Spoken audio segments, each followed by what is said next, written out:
দেখো আজকে তো চিকেন রান্না করছি।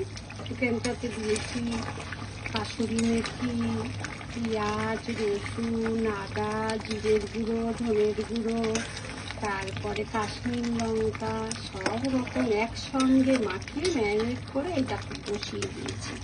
আর এখানে আমি আলুটা ভেজে রেখেছি। মাংসটা কষা হয়ে গেলে পরে ফুটানো জলটা দেবো, দিয়ে তারপরে আলুটা ছেড়ে দেবো।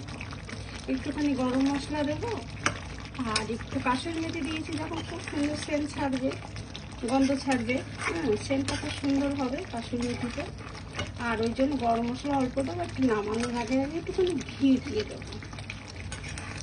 ঘিটা দিলে পরে না খুব সুন্দর গন্ধ ছাড়ে, কাসুরি মেথিতে গন্ধ ছাড়ে, আর ঘি দিলে পরে আরেকটু টেস্টটা বেড়ে যাবে। চিকেনটা প্রায় কষানো হয়ে এসছে। দেখো মাংসগুলো কষানো হয়ে গেছে, আমি আলুগুলো ছেড়ে দিয়েছি। এবার আমি জলটা ফুটিয়ে রেখেছিলাম, গরম জলটা, ওইটা একটু হালকা করে দিয়ে দেবো। বেশি জল দেবো না, মাংসটা সেদ্ধ হবে। সেদ্ধ তো হয়ে গেছে, কষানো হয়ে গেছে বলে মাংস সেদ্ধ হয়ে গেছে। আর এখানে ফুটলে পরে নামিয়ে দেবো। দেখো কাসুরি মেথিগুলো দিয়েছে, যে কাসুরি মেথি দেখা যাচ্ছে, কাসুরি মেথিতে খুব সুন্দর সেন্ট ছাড়ে।